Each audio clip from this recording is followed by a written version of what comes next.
ya. Jadi di bab 1 ini sebetulnya tentang spiritualitas uang itu baru permulaan ya Pak ya. Jadi icip-icip saja gitu ya. Tapi karena Pak Jiran dan mungkin yang lain sudah menanyakan terus ya, ya tentang uang ini. Ya, Ya, makanya ini saya masukkan di bab 1, cuman ini masih belum detail ya. Nanti di bab 8 itu akan sangat detail yang merupakan pengalaman hidup saya ya, membahas tuntas tentang ya katakanlah studi kasus lah ya tentang spiritualitas uang. Begitu Pak Jiran ya. Tapi hari ini coba ya kita bahas supaya memberi kepada pemirsa atau audiens untuk bisa sedikit memahami. Nah, yang pertama adalah ini kebenaran spiritualitas uang ya. Begini, ketika kita ini banyak manusia, konotasi pikiran manusia itu ya kalau kita sekarang ini kan berbicara mengenai spiritualitas yang berbasis kitab suci gitu. Nah, semua yang pembicaranya berbasis kitab suci itu ya itu dikonotasikan tidak etis gitu kalau berbicara tentang uang. Itu kan di dalam pikiran kita semua seperti itu. Jadi bahwa firman itu kenapa? Karena firman itu suci dan uang itu kotor. Kan gitu ya. Jadi jangan dicampur adukkan gitu. Ya, tapi itu sebetulnya adalah pemahaman yang tidak tepat ya Pak ya. Karena uang itu sebetulnya netral. Ya, yang membuat uang itu kotor karena persepsi pikiran kita, yaitu pikiran jiwani kita itu ya. Nah, nanti kita belajar di bab 2 mengenai pikiran spiritual ya. Nah, di dalam pikiran spiritual tidak ada pikiran tentang kotor itu, uang itu kotor itu. Ya, tapi oke lah. Sekarang kenapa ya saya juga itu waktu belum ngerti spiritualitas itu ya kalau bicara firman, bicara ibadah, jangan bicara uang dong. Tapi nyumbang aja, beri aja kan gitu. Ya. Nah, karena kitab suci itu menyebutkan bahwa masalahnya bukan uang itu sendiri ya, karena uang itu adalah netral dan tadi Pak Jiran singgung sebagai scoring board aja, papan angka saja. Ya untuk mengukur kinerja manusia selama di dunia ini. Itu saja. Ya, cuma sekedar itu. Ya, tapi kitab suci itu menyebutkan bahwa cinta uang itulah yang akar masalah. Jadi bukan uang itu sendiri tapi cinta uang. Cinta ini bukan dari roh ya. Itu ada tingkatan cinta itu. Kalau roh itu kasih. Nanti seperti apa kita bahas di dalam karakter roh kita kalau enggak salah itu di bab 7 kalau enggak salah. Nah, ini cinta uang ini adalah cinta pikiran jiwani kita yang sangat terikat oleh uang, ya terbelenggu oleh uang, didominasi oleh uang, sehingga menganggap uang itu kotor, ya. Karena kenapa? Ya sulit untuk memperoleh uang itu.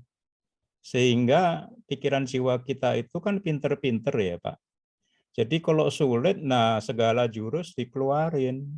Itu di dalam pikiran kita. Makanya banyak yang melakukan ketidakbenaran di dalam mencari uang, ya seperti korupsi dan sebagainya. Itulah masalahnya, ya.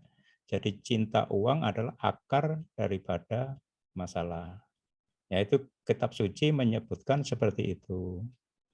Dan yang kedua, kitab suci juga menyebutkan bahwa orang pandai dan orang kaya itu sukar masuk kerajaan surga. Nah, pertanyaan kita, kalau gitu ya kita jadi orang bodoh dan orang miskin saja. Tapi kan enggak seperti itu. Ya, kita enggak ada yang seperti itu pikirannya. Nah, ini kitab suci yang begitu itu maksudnya Tuhan itu apa gitu. Ya. Jadi begini ya, Tuhan itu di dalam kitab sucinya tidak menyinggung orang yang bodoh dan orang yang apa namanya, yang tidak kaya ya, yang miskin untuk belajar spiritualitas, sebab mereka masih disibukkan setiap hari ya untuk mencari uang itu demi untuk bertahan hidup. Jadi tidak ada waktu. Ya kita saja yang punya waktu, masalah spiritual itu ya tidak populer ya, jadi tidak dipentingkan gitu. Nah, kitab suci hanya mengajarkan bahwa orang pandai dan orang kaya itu membantu orang yang bodoh dan miskin dulu keluar dari belenggu uangnya, ya kehidupan sehari-harinya, baru nanti kita mengajarkan tentang spiritualitas. Sebetulnya begitu, Pak. Nah, kenapa orang pandai dan orang kaya itu sukar masuk kerajaan surga? Sebab kebanyakan mereka mengabaikan spiritualitas. Ya, walaupun orang yang bodoh dan miskin itu, ya mereka pasti mengabaikan karena tidak sempat itu. Ya, karena apa? Karena orang pandai merasa bisa mengatasi kehidupan duniawi ini dengan pikirannya. Ya, karena orang kaya merasa bisa mengatasi kehidupan duniawi ini dengan kekayaannya. Itulah sebabnya ya orang berhala kita yang utama adalah berhala pikiran ya, dan berhala kita yang terbesar adalah berhala tentang uang. Nah, ini sebetulnya yang menjadi inti yang dibahas di dalam buku saya ini. Nah, kita harus bisa melepaskan berhala pikiran dan uang untuk mendapatkan, menerima kelimpahan. Itu tadi yang ditanyakan oleh Pak Jiran. Baik, Pak Budi. Ada 3 poin ini. Apa ada pertanyaan dulu di sini, Pak Jiran nih, mengenai kitab suci tentang uang ini sedikit. Kalau tidak, saya lanjutkan. Silakan dilanjut saja, Pak. Oke, jadi poin yang kedua adalah persamaan nilai spiritualitas uang. Nah, ini menarik ini, Pak. Ya, jadi begini. Jadi kalau kita merasa puas diri di dalam keterbatasan atau kaul kemiskinan dan sebagainya, itu kan kadang-kadang ada pengajarannya seperti itu ya, Pak ya. Ini menurut kitab suci, menurut saya juga pengalaman saya ini berlawanan dengan sifat ilahi manusia, yaitu rohnya. Ya, dan ini merupakan kemunafikan dan kejahatan hati. Makanya hati-hati dengan hati nurani kita. Ya, nanti kita belajar tentang hati nurani itu asalnya dari mana. Ya, ini Pak ya. Jadi sebab Allah itu memberikan hasrat kelimpahan kepada manusia karena melalui rohnya yang berasal dari sorga.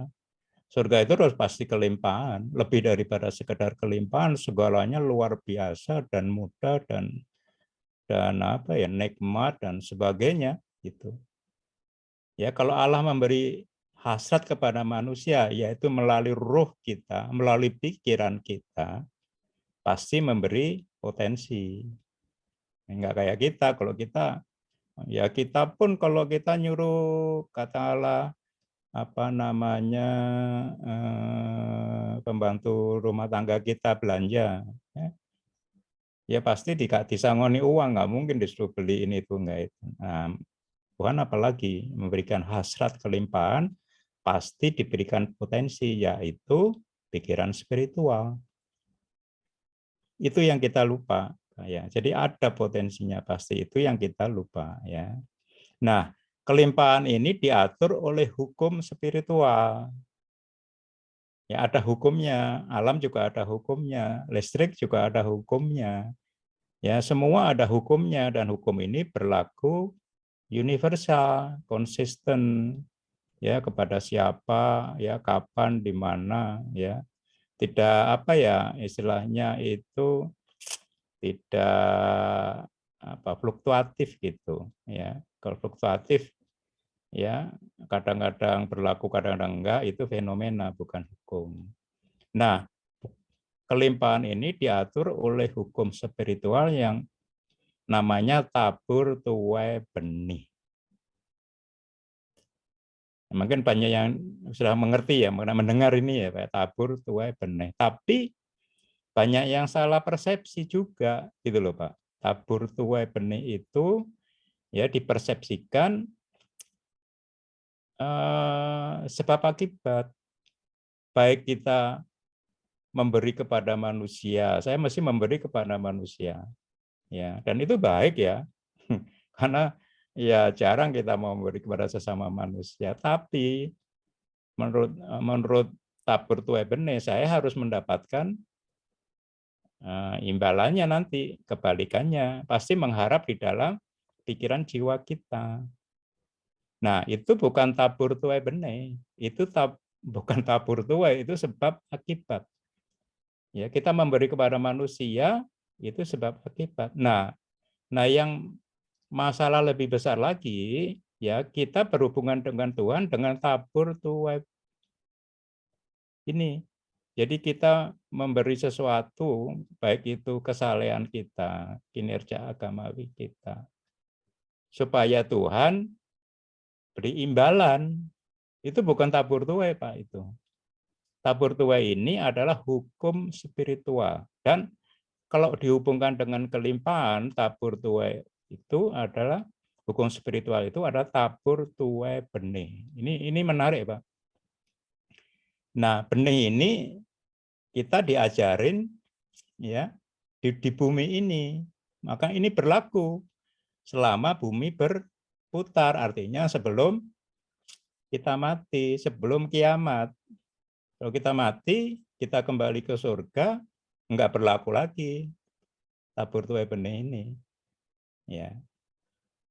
Nah, kita lihat benih kan menarik ya Pak ya, tapi kita nggak ngerti juga gitu loh. Jadi kalau ada petani menanam benih apapun itu, kayak benih mangga katakanlah, itu yang membuat benih tumbuh itu siapa? Nah, saya mau tanya di sini. Nah, banyak yang keliru bahwa yang menumbuhkan benih itu adalah petani. Salah. Petani itu cuman menanam dan menyiram dan menunggu. Itu aja.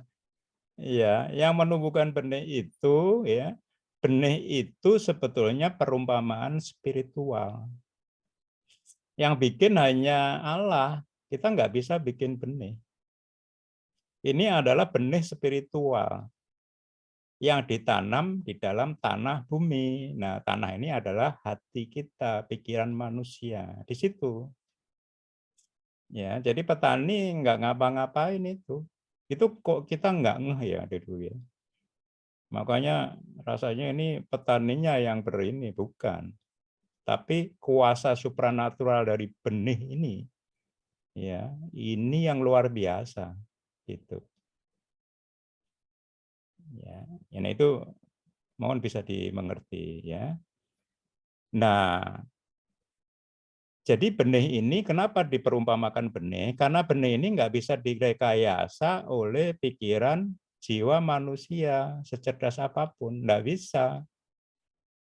Ya, jadi harus ada, kita harus menanamnya, harus menyiramnya, ya artinya ditanam di hati yang baik, menyiramnya, memelihara, jadi harus sabar terus kebaikan itu, ya itu apa namanya petani itu seperti itu dan ada waktu itu untuk benih itu berbuah. Nah kalau kita nanam benih satu, buahnya bukan satu. Tapi kalau sebab akibat kita memberi satu, ya paling 1,1 lah, 10% bunganya kan gitu. Ya paling besar berapa, 1,5 dan sebagainya. Tapi kalau benih diberi satu, itu nanti buahnya berlipat kali ganda. Ya kalau di Injil itu bisa 100 kali, kalau di Quran 700 kali buahnya. Nah itu Pak, tabur tuai itu seperti itu. Jadi kalau kita memberi manusia atau Tuhan dengan cara tabur tuai itu salah, itu adalah pamrih kita. Makanya doa kita sulit terkabul karena kita berpamrih di situ. Bahwa Tuhan, kalau manusia apalagi sulit. Kalau kita memberi mengharap kepada Dia ya gitu, ya sulit gitu loh. Nah, kita berdoa kepada Tuhan dengan apa namanya? Dengan prinsip tabur tuai yang pamrih ini juga sulit. Kenapa? Bukan Tuhan nggak mau ngasih, ya, tapi suuzon kita kepada asmanya.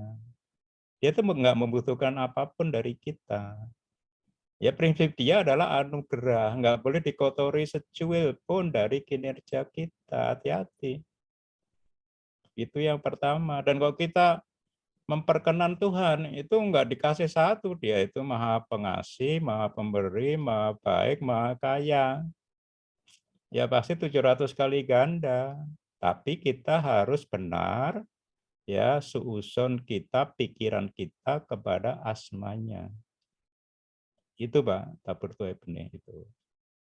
Ya, ada sih yang berusaha manusia itu dengan rekayasa teknologi membuat benih seperti ya satu benih itu kalau kita lihat unsur benihnya secara kimiawi itu sama persis Pak.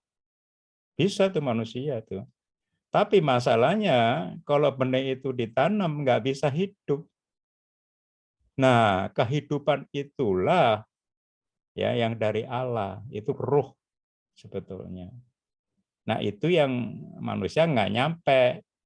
Ya, kalau kimia sampai kepada dimensi apa namanya ya, atom lah yang paling kecil, proton, neutron di situ. Roh itu dimensi yang tidak material. Nanti kita yang tidak materi nanti di apa namanya bab 2 kita belajar tentang fisika kuantum yang menjelaskan itu. Roh itu bukan materi dia.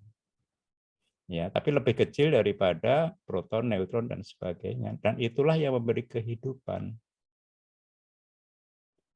Ya, jadi nah ada ditemukan di mumi Firaun itu ada begitu ditemukan Firaun itu kan banyak tidak hanya satu ya Pak, banyak. Ada Firaun yang mana saya kurang jelas. Ada benih di situ Pak, ada tanah ternyata ada benihnya di situ. Ya, Firaun pada zaman Musa ya waktu itu. Nah, Musa itu sampai dengan hari ini itu dari Musa, Isa, kita tuh 4.000 tahun. Ada benih di situ, ya ada tanahnya. Tetap aja jadi benih 4.000 tahun itu. Begitu kita ambil, kita tanam, tumbuh, berbuah itu. Dengan tanah yang subur. Udah 4.000 tahun itu. Nah, itu prinsip mukjizat. Itu loh yang saya sebut mukjizat di sini, nanti jangan yang bingung Pak Budi mau jadi nabi, bukan. Kalau nabi khusus mukjizat untuk diberikan Allah untuk umatnya. Kalau ini untuk kita pribadi ya, melayani roh kita yang diberikan oleh Allah, itu prinsipnya memang mukjizat ya. Mukjizat itu perubahan dari dimensi spiritual kepada dimensi fisik duniawi gitu. Nah, inilah jadi persamaan nilai spiritualitas uang ini adalah ya nilai dari benih supranatural yaitu firman. Ya, firman ini sehingga menghasilkan buah natural yang fisik yaitu uang. Ini perbandingannya bukan satu-satu ini, Pak. Ini bisa 100 kali, kalau di Injil itu ada 30 kali, 60 kali, maksimum 100, kalau di Quran 700. Ya, dari benih supranatural atau spiritual menjadi benih natural atau fisik yang berdimensi fisik bumi, yaitu uang di sini. Nah ini Pak, ini tolong dipahami ya dengan pikiran spiritual kita. Nah tadi pertanyaan Pak Jiran tentang benang merah kelimpahan ya. Ini menurut pengamatan saya, pengalaman ya, dan juga banyak daripada apa namanya leader-leader spiritualitas yang betul-betul mendalami kitab suci dan mengalami sendiri ya itu. Ya bahwa kelimpahan itu tidak berbanding lurus ya, tidak ditentukan oleh faktor internal seperti kesalehan kita, kerja keras kita. Ya kita harus saleh. Ya nggak ada yang nanti kok itu nggak salah saya nggak bicara itu loh, itu pertanyaan kita sendiri ya. Tidak tergantung kerja keras. Kita lihat banyak orang kerja keras ya. Tapi orang yang nggak kerja keras kok limpah ada. Jadi nggak berbanding lurus seperti itu. Tidak bukan faktor penentu. Ada orang salah yang kaya juga, tapi banyak yang tidak juga. Faktor pendidikan juga begitu. Anak petani jadi presiden, ada banyak. Ya. Keturunan juga. Ya. Ini yang menjawab itu, makanya Tuhan kadang-kadang kita mikir Tuhan itu nggak adil, ada yang kita dilahirkan dari anaknya orang kaya ataupun orang miskin ya. Ini semua ya jawaban dari kemahaadilan Allah. Ya, kalau dari faktor eksternal Allah itu nggak adil. Karena manusia itu atau sikon di bumi ini sudah jatuh dalam dosa sejak Adam. Yang berkuasa adalah ada roh jahat di situ yang kita harus tahu.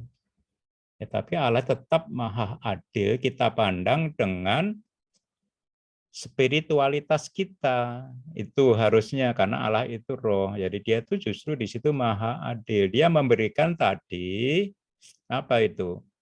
Hasrat dan potensi kita, modalnya ada di sini. Tapi nggak pernah dipentingkan, nggak pernah dihidupi. Ini masalah nggak pernah dimengerti. Dan jarang yang mengajarkan, gitu. Apalagi mempraktekkan itu, Pak. Ya, jadi kemahaadilan itu kalau kita mengerti prinsip spiritualitas ini, ya sudah kelimpahan akan terjadi karena itu janji Allah. Ya, jadi spiritualitas itu begini ya, orang kaya itu belum tentu spiritual. Ya, banyak yang kaya tapi banyak efek negatif di dalam hidupnya, ya. Nah, kalau orang miskin itu ya maaf ya, itu pasti tidak spiritual. Ya, kenapa? Ya, itulah yang menyebabkan dia miskin karena tidak sempat. Ya, maka kita tolong. Orang bodoh sama, kita tolong. Ya, supaya dia bisa paling tidak mengatasi fokus dia sehari-hari kepada uang itu. Sehingga dia bisa memikirkan spiritualitas, yaitu pengenalan akan Allah. Nah, jadilah orang yang spiritual, yang berpikiran spiritual, ya. Nah, ini dijanjikan di dalam firman bahwa kita akan hidup limpah tidak hanya di bumi ini, di dunia ini, tapi juga nanti di surga, di kekekalan nanti. Itu janjinya dia. Dan dia udah pasti setia menepati janjinya, integritasnya luar biasa. Nah, untuk percaya sulit karena Allah itu juga nggak kelihatan. Ya, jadi bukan masalah berapa banyak Allah mau memberi kita, bukan itu. Ya, Allah itu udah mesti mau memberi. Nah, itu loh. Jadi ini juga nanti kita belajar pengenalan Allah ya. Jadi kebenaran diri sejati Allah itu seperti apa. Ya, kemarin saya singgung bahwa Allah itu tetap dari dulu, sekarang, dan yang akan datang waktu kita nanti ketemu di surga sana. Ya, tapi kalau roh kita, kecerdasan spiritual kita, pikiran spiritual kita belum dewasa, ya kayak anak-anak begitu, kalau salah ya dijewer. Ya, tapi kalau udah dewasa ya enggak lah. Itu. Ya, bukan berapa banyak Allah memberi, ya. Tapi ya itu tergantung dari anugerah pikiran kita itu tadi. Yang punya potensi tak terbatas sebetulnya. Nah, kalau kita hanya pakai pikiran jiwa kita, ya terbatas. Saingan kita banyak, berapa miliar penduduk dunia itu di Jakarta aja sulit, rebutan. Ya, tapi kalau pakai pikiran spiritual kita, yang semua adalah anugerah Allah, itu tak terbatas. Nah itu, ya tergantung itu sudah disediakan semua. nanti itu di firmannya lah bertaburan di mana-mana lah gitu ya. Dan juga kalau kita mau mengerti prinsip fisika kuantum tadi, ya kita akan lebih ngerti lagi. Ya itu. Nah ini yang terakhir nih bahwa aplikasi spiritualitas uang itu nanti di bab 8 ya. Bahwa uang itu adalah masalah spiritual.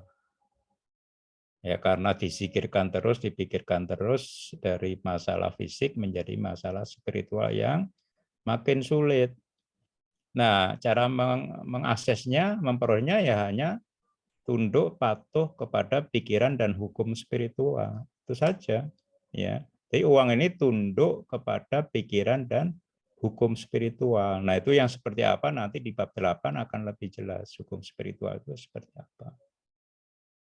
Ya, dan uang ya, spiritualitas uang ini itu sangat relevan ya sebagai mukjizat dan berkat Allah walaupun di zaman modern ini.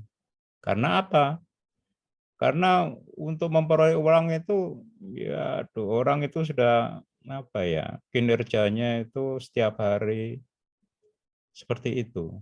Sulit banget ya. Makanya kalau kita bisa mendapatkan itu dengan mudah, itulah proses prinsip daripada mukjizat dan berkat. Itu ada bedanya ya, mukjizat dan berkat nanti di apa namanya bab 8. Ya, mukjizat itu singkatnya adalah pada saat situasi kita urgent. Kalau berkat itu mengalir. Ya, tidak situasi urgent tapi dia kekal. Masalahnya lagi ya, iman kita tentang uang ini ya, itu sebetulnya menurut kitab suci adalah perlu iman yang kecil saja untuk mendapatkan kelimpahan itu karena itu adalah anugerah. Nggak usah gede-gedean, tapi ketidakpercayaan kita dari pikiran jiwa kita yang dari kecil, ya kita dilihatkan melalui panca indera kita betapa sulitnya manusia rebutan mencari uang. Ya, jadi menjadi ketidakpercayaan yang begitu besar, yang itulah yang masalah. Nah, bagaimana overpersoneleng ya dari ketidakpercayaan yang begitu mendominasi kita ya, ketidakpercayaan ini yang besar ini menjadi iman ya, sehingga kita butuhkan iman yang kecil ya sehingga bisa mengakses anugerah kelimpahan Tuhan itu. Itu kuncinya ada di situ. Ya nanti di bab 8 kita akan bahas lebih detail.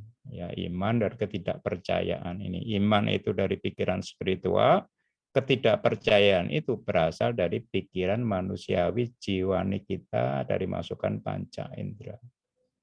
Ini melepaskannya sangat sulit itu.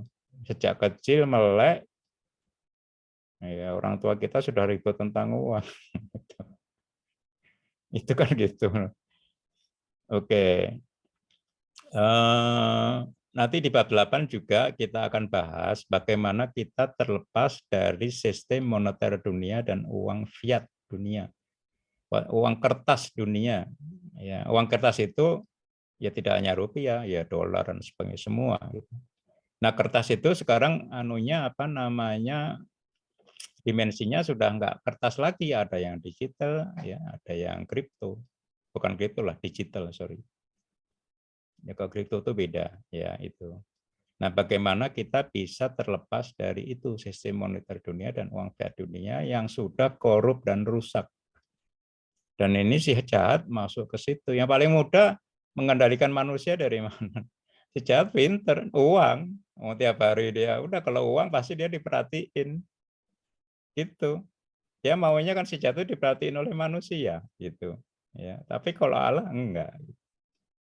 Nah ini yang masalah, dia masuknya di sini.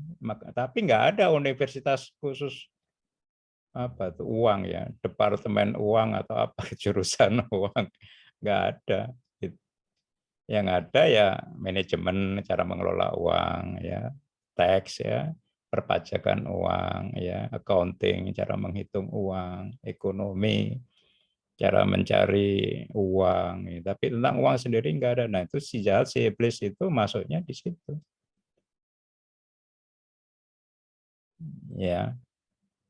Nah, yang terakhir bahwa spiritualitas uang itu bagaimana ya kita bisa mengaksesnya hanya satu, yaitu pikiran spiritual yang multiplikasi. Bagaimana kita punya pikiran yang multiplikasi, lipat kali ganda sampai 700 kali. Nah, nanti kita dibahas di situ.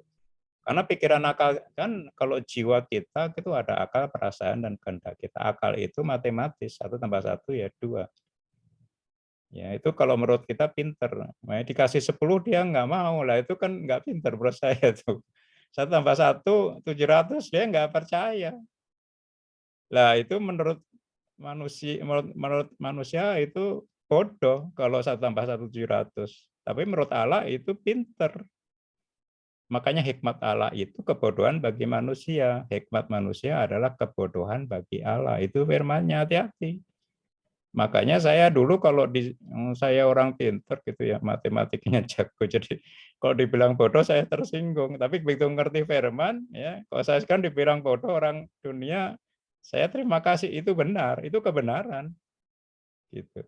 Makanya saya bukan pembicara, nggak pinter ngomong, ya. Jadi saya pakai PowerPoint seperti ini supaya jiwa saya ini nggak perlu mengingat poin-poinnya, gitu. Karena saya hanya tahu hakikatnya, saya bisa hidupi, saya bisa dahulukan, saya bisa menikmati, itu saja. Lah dianggapnya bodoh ya nggak apa-apa, gitu. Ya nanti kalau yang 1, 2, 3 ini kita apa namanya ya, kita ikutin, kita hafalin semua. Itulah Pak Jiran, saya kira ini 1 halaman ini sudah menjawab paling tidak yang diangan-angan semua Bapak Ibu ya, tentang hubungannya spiritualitas ini dengan uang yang tiap hari kita sikirin, kita pikirkan. Moga-moga ya ada sedikit bisa dipahami walaupun itu masih di permukaan saja ya. Jadi jangan terburu-buru, sabar ya, karena saya sampai bab 8 itu 20 tahun. Ya, kalau Bapak Ibu saya suruh nunggu 8 bab enggak sabar ya, itu nanti saya bisa aja menjelaskan bab ke-8 itu sekarang selesai. Nanti itu Bapak Ibu hanya sebagai apa namanya pengetahuan saja.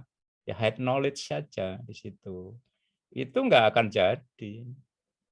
Ya, justru membebani tadi pikiran kita yang merasa pinter doang menurut manusia, tapi nggak pinter menurut Allah karena nggak bisa mengalami mukjizat kelimpahan spiritualitas dari Allah mewujud nyata di dalam dimensi fisik. Itu. Jadi ini prosesnya harus dijalani dulu. Jadi bab 1 sampai bab 7 harus dimengerti, dihidupi, dijalani, dipraktekkan hari demi hari ya sehingga menjadi pewahyuan, ngerti ya, baru terbukti ngalami dan percaya. Itu sebetulnya. Jadi ini bukan head knowledge ya, bukan ilmu pengetahuan, ini revelation knowledge, pewahyuan. Ya, tapi kan kalau saya belajar dari ya banyak sih, tapi yang saya betul-betul mengerti itu yang belajar betul-betul 48 tahun 48 tahun menekuni ya firman setiap hari dan mengalami, dan dia meditate, dia merenungkan, mensikirkan, ya menghidupi dan mengalami firman itu hidup dan menjadi nyata di dalam kehidupannya. 48 tahun, saya belajar 20 tahun ya lumayan gitu. Ya, jadi kalau Bapak Ibu 10 tahun harusnya udah banyak lumayan ya, tapi bukan dalam hitungan hari. Itu Pak Jiran dari saya, semoga apa ya, manfaat gitu. Baik, Pak Budi. Menarik sekali ini bicara soal spiritualitas uang, karena memang inilah masalah terbesar dari hampir semua manusia, ya. Kaitannya hatinya tidak bisa lepas, pikirannya tidak bisa lepas dari uang. Ini saya sedikit ingin lebih mendalami, Pak Budi, tentang yang tadi ada quotes dari Pak Budi, orang kaya belum tentu hatinya terbebas dari uang. Nah, orang kaya saja belum tentu hatinya terbebas dari uang ya Pak Budi ya. Nah, tolong saya dikoreksi apabila ada persepsi saya mungkin yang kurang tepat Pak Budi. Kaitannya dengan hutang piutang. Oke. Katakanlah para pebisnis ya, para pewirausaha itu kan tidak bisa terlepas dari hutang piutang. Oke. Atau bahkan sebetulnya semua manusia juga secara sadar maupun tidak sadar akan selalu ada kaitan dengan hutang piutang. Betul. Meskipun tidak selalu hutang piutang yang sifatnya materi, Pak Budi. Mungkin bisa hutang piutang yang sifatnya hutang budi atau bahkan hutang karma untuk mungkin teman-teman kita yang di Hindu ataupun orang-orang yang meyakini tentang adanya eh, karma diri ya. Mhm. Yang sebetulnya eh, jika seseorang sudah tahu hakikatnya tentang hutang piutang itu yang hubungan dengan spiritualitas, akan ada upaya secara jiwani untuk melepaskan keterikatan itu. Nah, saya mohon petunjuknya Pak Budi mengenai upaya untuk melepaskan keterikatan dari utang piutang yang konteksnya adalah uang, diantaranya adalah uang, supaya nilai spiritualitasnya itu tidak apa namanya tidak lepas gitu Pak Budi. Bagaimana itu Pak Budi? Ya, pertanyaan yang sangat bagus sekali ini sih. Ya, jawabannya harusnya ini pertanyaan nanti ini yang di bab 8 gitu, sudah ngerti semua jadi ya. Tapi oke lah kita cicipi lagi ya, karena ini Pak Jiran sudah menanyakan itu. Ya mungkin ya Bapak Ibu semua juga punya pikiran seperti itu ya. Ya hutang piutang itu sudah menjadi masalah dunia internasional.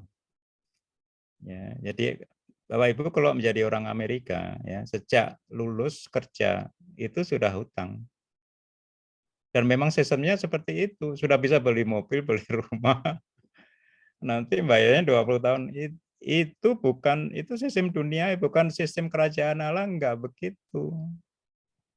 Tapi kita bisa lepas susah, gitu loh, sangat susah. Ya, makanya ya nggak bisa harus kita belum spiritual terus apa itu nggak utang juga gitu ya. Nah nanti ya repot juga. Sama kita sakit nggak sembuh ya, tapi firman kita, iman kita belum sampai ya, obat dokter diputus, ya langsung meninggal.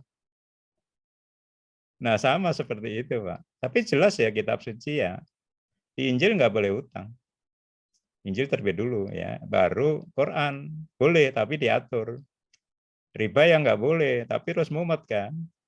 Sorry saya riba apa ya, bunganya dibayar di depan dengan di belakang. Saya nggak nyinggung apa ya yang lain-lain ya. Sama aja itu. Nggak begitu cara dunia. Itu cara duniawi semua. Harusnya kita nggak harus berhutang.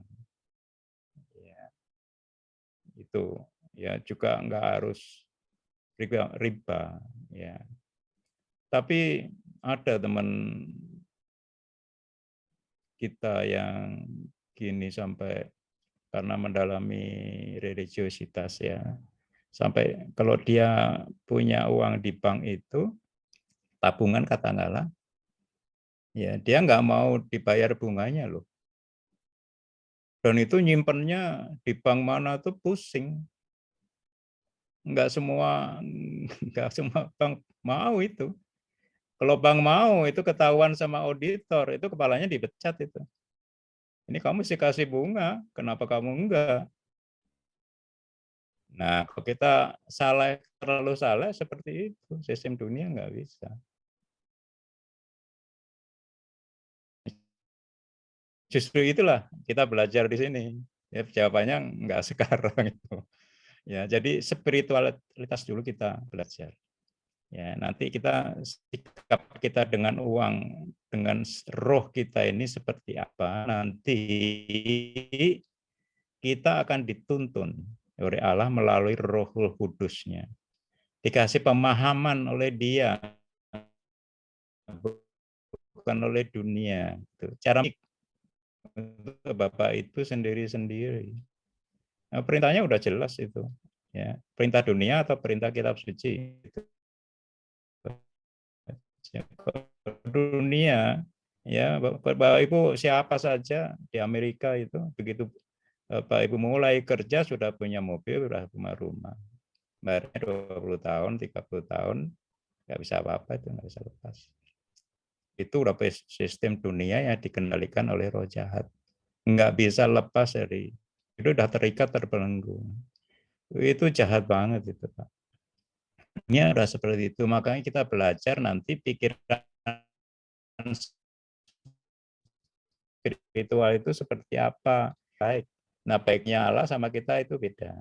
Gitu. Ini sekarang contohnya konotasi pikiran jiwa ya. Firman itu suci, uang itu kotor. Ini uang kita menganggap uang itu kotor itu sudah pikiran jahat. Karena kotor itu jahat. Makanya Adam dulu pengetahuan itu karena dia melihat telanjang itu enggak kotor. Itu baik-baik saja dan Allah tahu bahwa Adam dan Hawa itu telanjang dan tidak memberitahukan, oh itu haram, itu halal, enggak begitu. Tuhan itu tahu semua kita berdosa, enggak pernah lepas dari dosa. Nah, makanya kita belajar spiritualitas, mengenal Allah. Bagaimana cara pandang Allah kepada kita. Dan ini berbahaya ya, maksudnya. Makanya saya kemarin sudah declare, saya dasarnya tidak hanya Quran, saya juga Injil. Di situ. Dan itu tidak disepakati oleh teman banyak ya, banyak sepakat juga, tapi mayoritas nggak sepakat. Baik itu dari Muslim, baik itu dari Kristiani. Ya nggak masalah. Yang penting Tuhan sepakat. Itu buat saya. Itu Pak Jiran ya, pertanyaannya terlalu bagus itu untuk sekarang. Baik, Pak Budi. Satu lagi mungkin Pak Budi, ini menyambung sih sebetulnya dengan spiritualitas uang yang slide Bapak, yang tadi Bapak sempat bahas. Nah, untuk bisa merdeka Pak Budi, merdeka dan terbebas dari uang ini kan, seseorang bisa mengatakan sudah merdeka, sudah terbebas. Biasanya cenderung orang itu sudah punya duluan kan Pak, uang. Ya artinya memang dia sudah berkelimpahan. Tapi quote-quote gitu Pak, tanda kutip kelimpahannya ya. Saya tidak tahu itu sumbernya apakah sumber kelimpahan dari spiritualitas atau jiwani dia kan. Yeah. Nah, lalu sikap hati yang benar itu supaya tidak terjebak dalam kemunafikan gitu ya Pak ya. Bahwa kita merasa sudah terbebas gitu, tapi padahal sebetulnya hati dan pikirannya masih puyeng juga mikirin uang terus gitu. Itu bagaimana Pak Budi? Iya. Oke, terima kasih Pak Jiran, pertanyaannya bagus juga ini ya. Sekarang pertanyaan saya kan yang kritis itu duluan mana ya? Kita apa namanya merdeka dari uang dulu, apa uang kita tidak berseri dulu? Nah, itu kan pertanyaannya. Ya, itu. Betul, betul. Ya, nah, kitab suci udah mencontohkan jelas. Ya, fair on. Itu nggak terbatas uangnya. Ya, tapi begitu mati dia minta dikubur sama uangnya. Akhirnya dijarah itu. Hanya ada satu yang diselamatkan lumayan. Saya ke Mesir lihat itu. Itu emas semua itu. Hartanya semua emas semua. Itu. Nah, itu kan kaya raya tapi terikat kan ya. Sebab kalau kita tidak berpikiran spiritual, uang yang material itu makin besar kekuatannya mengikat kita makin besar. Uang kita makin banyak akan mengikat kita makin besar. Ya banyak orang kaya konglomeratnya dalam sesaat lebih apa namanya miskin daripada pengemis. Kalau pengemis mungkin nggak punya uang ya Pak ya, nol ya. Kalau dia minus Pak. Ya seperti itu. Nah nanti kita belajar di sini kita belajar dari bab 1 sampai bab 7 nanti dan juga bab 8 itu prakteknya seperti apa itu. Bagaimana melepaskan itu. Jadi kuncinya harus spiritual dulu pikirannya, baru kita merdeka, baru kelimpahan itu datang, itu sesuai dengan SOP kitab suci, SOP kerajaan Allah. Lepas dulu. Kalau enggak, ya kalau sampai ke Firaun itu ya, waduh itu spesial ya. Biasanya belum sampai ke Serpon sudah stroke, sudah selesai gitu. Belum ke situ karena mikirnya itu belum sampai gitu. Ya dan masih banyak lagi efek negatif. Tapi janji Allah itu kalau mendahulukan SOP kerajaan Allah, maka semua kebutuhan di dunia Allah itu tahu, Pak, nggak usah makanya kalau doa itu jangan minta-minta. Itu ngabisin waktu, bolehlah sekali gitu. Dia udah tahu gitu. Ya, yang lebih itu bagaimana kita bisa ngerti anugerahnya itu. Ya, jadi apa namanya? Ya itulah jawaban saya. Makin besar uang yang kita punya akan membebani kita lebih berat. Makin sulit melepaskannya. Makanya jawabannya jadilah spiritual dulu, lepas dulu. Dasarnya adalah kitab suci. Kitab suci itu punya kuasa, Pak. Kitab suci itu enggak mati.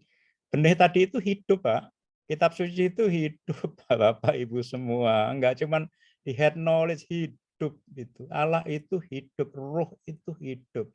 Roh itu berpikir, roh itu merespon kita, pikiran kita, dan bisa bermanifestasi nyata menjadi fisik, prinsip, mujizat. Itu yang luput, missing link-nya di situ. Itu Pak Jiran. Baik, baik Pak Budi. Mind blowing sekali nih Pak Budi mengenai keterikatan terhadap uang dan juga kemerdekaan uang itu sendiri. Terkadang setiap orang punya definisinya masing-masing sehingga kegeeran gitu Pak Budi. Mungkin ada istilah kegeeran spiritual mungkin Pak Budi. Apa Pak? Mungkin ada istilah kegeeran spiritual mungkin ya. Kegeeran spiritual ya Pak. Iya. Iya, mungkin juga. Iya. Menarik sih Pak ya. Jadi jadi spiritualitas itu tidak hanya teori, tidak hanya paham mengerti firman, tapi menghidupi firman ya menjadi nyata di dalam hidup kita. Pak. Itu ya karena ya Allah sudah contohkan banyak banget ya. Ya dunia yang fisik sifatnya termasuk jagat raya ini kan dicipta dari alam spiritual yang tidak kelihatan mata itu. Sama. Ya, tapi alam roh itulah yang mencipta dan kita punya roh. Kita kemarin menyinggung bahwa kita adalah amfibi, duniawi dan surgawi. Nah, jadi jangan pusing kalau di duniawi ini kita sudah kepepet nilai usaha, bahwa kita masih bisa hidup ya di dalam alam surgawi di dunia ini. Ya, dengan SOP surgawi yang sifatnya mujizat itu. Berkat itu. Nah, tapi caranya beda, harus belajar. Enggak sulit-sulit amat sih, Pak. Jadi kalau yang menjelaskan kitab suci sampai panjang lebar. Jadi kalau yang gini loh, saya dulu juga belajar dari guru saya, dosen ya di waktu sekolah gitu. Kelihatan dosen yang pintar apa enggak gitu. Ya yang bergelar doktor, profesor segala macam itu ya. Itu menjelaskan yang mudah jadi sulit. Kalau mahasiswanya itu banyak yang nggak lulus, dia bangga. Nah itu bukan guru dosen yang pintar, tapi ada dosen yang menjelaskannya jelas, gamblang, semua itu satu kelas tuh A semua. Masalah ini masalah ilmu pengetahuan biasa ya, dengan alam, ya matematika, kalkulus, teknik. Itu aja seperti itulah. Ini sekarang ilmu pengetahuan spiritual, revelation knowledge, atau wahyu. Ya, yang sudah satu kata aja orang nggak paham. Terus diuraikan sampai muter-muter tambah puyeng lagi. Ya sudah selesai urusannya. Nah, saya jelaskan sudah berusaha sekarang karena di Quran Allah itu menyatakan dirinya kami. Yang itu sebenarnya artinya jamak. Mau itu juga muter-muter baru-baruan. Tapi ini sangat simpel banget itu. Nah, ini moga-moga spiritualitas uang ini juga yang orang sudah pusing segala kinerja duniawi tiap hari ini. Moga-moga bisa lebih sederhana. Karena Allah itu sangat mengasihi kita setiap saat. Karena ini sangat dikasihnya, karena apa? Ada dirinya, rohnya yang ada di dalam kita. Caranya bagaimana? Melalui pikiran kita. Kita itu berpikir paling tidak yang sadar itu 60.000 kali sehari. Ya kok berkata-kata yang banyak ngomong ya nggak tahu itu. Berapa hari 1.000 paling itu ya. Yang berbuat ya 100 saja udah capek itu ngelakuin ini itu gitu.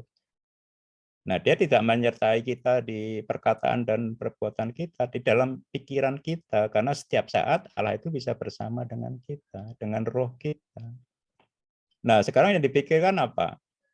Uang kan. Apapun itu langsung atau tidak langsung mesti uang. Nah, karena itu sudah mulai papan angka kinerja manusia di dunia.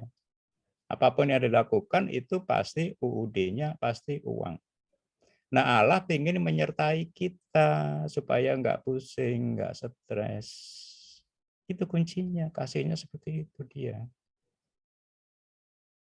Tapi kita mengabaikan karena nggak kelihatan. Ya nggak masuk neraka ke surga juga, tapi di dunianya ketimpa-timpa. Bahasa Jawanya itu tahu ya, Mbak. Itu Pak Cira. Baik, Pak Budi. Ada tambahan lagi, Pak Budi, tentang tabur tuai benih tadi, Pak Budi. Silakan, silakan. Eh, Dikatakan kan menabur itu adalah prinsip spiritual ya, Pak Budi. Ya, Sedangkan memberi itu adalah prinsip duniawi. ya. Nah, selama ini sudah kebalik-balik atau bahkan bukan cuma kebalik-kebalik, mungkin pemahamannya eh, kurang tepat bahwa kita menabur,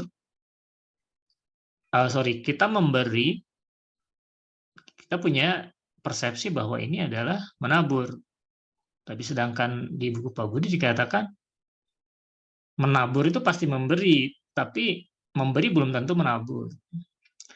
Jadi, ini ada ketidakcerdasan. Jadi ya, kalau konkretnya misalkan saya nih Pak Budi, konkretnya saya setiap bulan memberikan gaji pada karyawan-karyawan saya, memberi gaji, konteksnya Pak ya, profesional. Apakah di situ ada nilai menaburnya juga atau bukan di situ letaknya Pak? Atau gimana Pak Budi? Tolong saya supaya lebih cerdas ya. Terima Terima kasih. kasih Pak Budi. Pertanyaan itu cerdas ya Pak ya. Jadi kita itu kalau mau pandai harus pandai bertanya, bukan pandai menjawab, ya Pak ya. Karena pertanyaan itu ide. Jawaban itu gampang sih Pak. Ya kalau bukan masalah spiritual ya Pak ya. Sekarang nggak ada pertanyaan, ya buka internet lah itu, Mbah Google. Ya kan Pak ya. Tapi pertanyaan yang timbul itulah ide. Itu. Nah sama spiritualitas itu harus tumbuh pertanyaan yang seperti Pak Jiran itu. Pak Jiran sudah punya pertanyaan gitu, tinggal cari Mbah Google atau siapa tanya. Nah sekarang tanya saya kan sekarang gitu. Tapi saya kira nggak banyak yang punya pertanyaan seperti Pak Jiran ya itu. Ya makanya saya suka itu. Jadi saya belum tentu bisa jawab, bolak-balik saya kasih tahu. Ya karena saya meditate firman itu nggak pernah habisnya, Pak. Satu firman yang sama kita meditate dalam masalah dan waktu berbeda, hasilnya bisa berbeda. Karena Allah itu menjawab semua masalah, walaupun firman-Nya sama, apalagi firman yang berbeda. Ya, nah tadi gaji, ya kan? Gaji. Nah, tabur tuai benih itu adalah prinsip spiritual, menabur itu. Memberi itu prinsip duniawi. Artinya apa? Bahwa menabur itu adalah berasal dari pikiran spiritual kita, dari roh kita. Kalau memberi berasal dari pikiran jiwani kita. Ya kalau gaji ya Pak Jiran harus kalkulasi. Ya katanya apa, anunya apa dengan pikiran jiwa, ya kan gitu. Saat memberi ya harus pakai pikiran spiritual. Itu ada di keikhlasan Pak Jiran. Salah satu karakternya adalah ikhlas. Ada kuasanya, kuasa pikiran spiritual. Itu buku saya kan ini ya, pikiran spiritual. Nah, sama-sama gaji, bilang, oh, kamu goblok gitu. Nyata gaji segini harusnya kamu sudah. Nah itu yang tahu cuma kita sama Allah. Tapi kan kemarin kita sutradara, jadi harus berpikiran yang baik saja. Tapi kita bisa milih, ya kemerdekaan memilih yang baik dan yang jahat. Tapi instruksi dari Allah, pilihlah yang baik. Ya syukur-syukur di dalam saat memberi itu terus pas sana nanti kalau nggak ada ribut itu yang kerjanya sedikit digaji banyak. Nah itu harus sesuai dengan SOP di perusahaannya Pak Jiran. Tapi hati itu, pikiran itu yang tahu cuma Pak Jiran sama Allah. Ya itu harus belajar makanya di sini. Itu berbeda Pak. Makanya itu tadi amfibi itu. Amfibi surgawi dari pikiran spiritual kita dan amfibi duniawi yang dari pikiran jiwani kita. Nah itu harus terus, makanya doa itu adalah doa pikiran spiritual kita. Dan itu intens banget. Gitu Pak Jiran. Baik Pak Budi, terima kasih Pak. Ini pertanyaan terakhir Pak dari saya. Oh ya, terima kasih. Pertanyaan banyak. Dan Ya, saya mendapat mindset kuat ya mengenai uang dari buku Pak Budi SQ Power ini. Yang saya kira ini menjadi fundamental sih sebetulnya terhadap cara pandang di mana sikap hati dan pikiran kita terhadap uang. Itu ini mungkin sedikit saya agak modifikasi ya Pak ya. Jadi ada kalimat di mana uang adalah milik Tuhan dan akan tetap milik Tuhan. Kalau dari Pak Budi sih uang milik Tuhan itu aja ya. Saya sedikit modifikasi, uang adalah milik Tuhan dan akan tetap menjadi milik Tuhan. Sedangkan kita adalah pengelola gitu ya. Nah, betul. Uang itu kan sebetulnya berhala bagi pemilik, begitu. Bukan tidak berlaku bagi pengelola gitu ya Pak ya. Iya betul. Nah, di sini sebagai pengelola tentu kan tetap punya hak imbalan lah atau gaji gitu ya Pak. Gaji sebagai bendahara gitu. Iya. Meskipun nilainya sebetulnya tidak lebih dari pengelolaan itu sendiri. Nah, sikap bijak kita terhadap keberlimpahan yang mampir di kita, yang sedang kita kelola ini, Pak, terlepas dari berapa nilainya, persentase, dan lain-lain, itu kita kembalikan menjadi tabur tuai benih lagi itu. Tips cerdasnya, Pak, secara spiritual bagaimana, Pak? Supaya kita tidak terjebak lagi dengan itu Pak, kembali ke keterikatan gitu Pak terhadap keberlimpahan ini. Monggo Pak Budi. Ini sebenarnya udah di bab 8 itu. Terima kasih Pak. Iya, terima kasih Pak Jiran. Ya. Jadi apa ya, cerdaslah spiritual ya, aktifkan pikiran spiritual dulu. Makanya saya tadi belajarlah bab 1 sampai bab 7 dulu, kan gitu ya Pak ya. Hidupi pikiran spiritual itu supaya kita bisa hidup di dunia dan di surga, menjadi amfibi. Ya tadi jawabannya itu saja, ya bahwa menabur itu adalah prinsip pikiran spiritual. Nah, pengelolaan, menata, memanage, ya itu prinsip pikiran jiwa. Jadi jangan bingung, Pak. Nanti kan bingungnya itu karena jiwa dan roh kan dijadikan satu tadi Pak Jiran. Ya, jadi itu beda gitu. Makanya kalau belum bisa. Makanya ini kan di bab 3 ya kelahiran pikiran spiritual ya. Terus apa namanya bagaimana terpisahnya roh dan jiwa. Nah, itu praktek seperti itu. Nanti Pak Jiran kalau sudah itu bisa pikiran spiritualnya lahir, ya terpisah dari jiwa, pikiran jiwa. Itu tadi hal seperti itu mudah banget gitu loh, ngerti banget gitu. Ya, bahwa pikiran spiritual Pak Jiran menabur. Tapi harus di-manage baik, bukan terus untungnya dibagi-bagi semua dihabis-habisin ya itu nggak bisa. Ya, dan manajemen itu kita. Tadi nanya itu, lah ya kasarannya begini, kalau saya untung 100 gitu. Yang saya ambil berapa persen, yang saya gajikan berapa persen, saya kembaliin kepada Tuhan berapa persen, kan gitu. Pertanyaan Pak Jiran ya Pak ya. Konkretnya kan gitu Betul, ya. betul Pak. Supaya itu menjadi prinsip menabur, kan gitu ya. Prinsip menabur itu bukan diatur oleh persentase itu prinsip kebijakan pikiran jiwa kita, how to manage itu. Itu oke. Ya, itu levelnya bertumbuh ya sesuai dengan pikiran jiwa kita yang harus memperbarui. Makanya di dalam firman perbaharuilah akal budimu. Akal budi itu pikiran jiwa kita, akal kita, kemampuan manajemen kita untuk belajar kepada pikiran spiritual, bertumbuh itu. Jangan dipaksakan. Kalau kita ikhlasnya baru 10%, ya kasih 10%.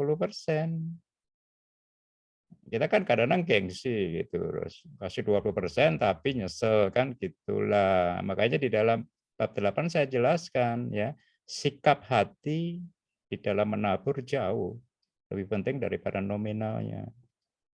Tapi kalau kita pikiran spiritualnya itu sudah lahir, ya nanti pikiran jiwa kita akan diajari tanpa usaha kita. Nanti Pak ini ikhlas sendiri gitu. Tapi itu enggak ukuran bukan Allah, enggak. Allah enggak memikirkan itu. Enggak menabur pun enggak masuk neraka kok, Allah tetap mengasihi kita kok. Gitu. Ya jangan jangan suudzon nanti, nah suudzon ini yang masalah.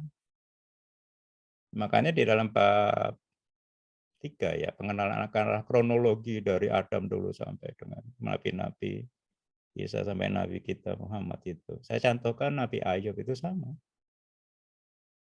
Ya karena suudzon sama Allah aja Mas. Poinnya dari saya juga. Masalah-salah waktu dulu masalah uang itu saya suudzon. Bukan suudzon yang negatif ya menurut kita. Menurut kita baik ya, tapi menurut Allah itu jahat. Bahwa saya kurang saleh, kurang sholat tahajud. Kenapa Tuhan nggak mau mengabulkan permohonan saya tentang uang? Kok investasi saya tertunda? Itu kejahatan pikiran saya di mata Allah. Sama sekali beda, Allah itu nggak seperti itu. Itu yang poinnya, mau beri 10%, 1% membuat Allah nggak masalah. Makanya jangan di-drive oleh itu ya, tapi kan dunia itu begitu. Diprovokasi seperti itu. 1% nanti di emperan, 10% nanti di gedung tinggi gitu kan ya. Terus kalau Pak Ridan ya gajinya katakanlah nih 20% untuk gaji, terus dikasih 50%, ya Pak Mujran dapat pujian dari pegawainya, selesai, udah upahnya udah dibayar di sini, nggak di sana. Kalau pikiran spiritual Bapak nggak menabur. Terus kenapa uang kita adalah uang Allah? harus ngerti gitu loh. Allah itu di surga nggak berlaku sistem moneter uang fiat begini, nggak ada uang di sana. Ya, jadi apa namanya itu prinsip duniawi. Makanya Allah itu nggak memberi uang kepada kita, tapi memberi potensi untuk memperoleh kelimpahan. Yaitu pikiran spiritual yang nggak pernah didahulukan. Lah, sekarang kok potensinya anugerah, enggak, hasil dari potensi itu uang itu miliknya siapa juga. Kalau kita miliki ya kita salah lagi. Kan gitu Pak, simpel lah, sangat simpel gitu loh. Bukan, wah ini uangnya Allah, saya mesti bagi-bagi terus. Ya itu enggak, pikiran jiwa kita enggak pinter, karena ada ilmunya kalau itu, ada ilmunya. Simpel sih Pak, lakukan yang sudah dilakukan, perbarui pikiran spiritual kita, dan pikiran jiwa kita tunduklah belajar, dan itu nggak bisa sekali. Makanya mujizat yang kemarin itu step by step. Isa Al-Masih itu yang rohnya ada Rohul Kudus sejak lahir, pada dia yang disucikan itu pun pikiran jiwanya belajar step by step. Kita juga bisa seperti itu. Tapi sarannya harus lahir pikiran spiritual kita dulu. Ya Pak, yang jelas ya. Jadi nanti nggak bingung, tapi paling enggak kalau sekarang harus timbul pertanyaan seperti Pak Jiran itu. Itu udah menurut saya luar biasa tuh kemarin sampai seperti itu. Jawabannya mah gampang aja. Ya. Idenya itu yang susah. Itulah cerdas menurut Allah. Jadi pandai bertanya, tidak pandai menjawab. Kalau pandai menjawab doang, itu nggak pernah bertanya, pasti itu direka-reka jawabannya. Iya Pak ya, gitu. Iya, Baik, Budi. ini kalau diterusin nggak habis-habis ini. Iya kan? Nah, Betul, Pak. memang nggak ada, itu kedalaman spiritual itu luar biasa. Iya. Ini baru satu Pak Jiran ya. Kalau banyak, ya nanti sampai subuh kayak dulu. Baik, Pak Budi. Terima Ya, kasih banyak, Pak Budi, sudah sharing, terima sudah kasih. berbagi dengan kita Ya. spiritualitas uang. Sedangkan keberlimpahan itu, keberlimpahan materi atau uang itu adalah bagian yang terakhir kalau nggak salah ya, Pak Budi, dari kelimpahan sejati yang Iya, harusnya kita dapat. iya, iya. Wah, jadi tahapannya sebetulnya ini sudah shortcut ya, loncat ke yang terakhir itu ya, Pak. Ya semoga dengan pembicaraan kita hari ini dengan Pak Jiran, Bapak Ibu yang mendengarkan bisa lebih mengerti ya, lebih paham, lebih sabar ya. Seperti petani yang menanam itu, dia nggak ngapa-ngapain ya, cuman menggali tanah, nanam, menyiram dan menunggu. Jadi waktu itu adalah sahabat bagi penabur. Petani kan nabur benih, cuma nabur benih doang. Ya, tapi ada waktunya Allah untuk benih itu bertumbuh. Dan waktu itu adalah aset bagi penabur. Itu. Baik, baik, baik, Pak Budi. Mind blowing sekali ya malam ini. Ya, alhamdulillah. Semoga rekan-rekan kita juga yang menyimak bisa mendapatkan insight dan mendapatkan benih kecerdasan baru secara spiritualitas. Baik Pak Budi, terima kasih banyak. Mungkin saya tutup malam ini dengan salah satu quotes dari Pak Budi dari bukunya, yang saya kira ini cukup relate juga dengan bahasan kita malam ini. Bukan seberapa banyak Tuhan mau memberikan kita, tetapi apa yang kita hasratkan dalam pikiran agar anugerah Tuhan itu mampu kita terima. Pak Budi, saya kira pertemuan malam ini sungguh banyak sekali insight, juga mungkin pemahaman-pemahaman baru Alhamdulillah. bagi kami dan semua audiens. Jadi terima kasih banyak, Tuhan memberkati selalu Pak Budi, semoga sehat selalu. Terima kasih. Dari Pak Budi ada final statement, silakan Pak Budi.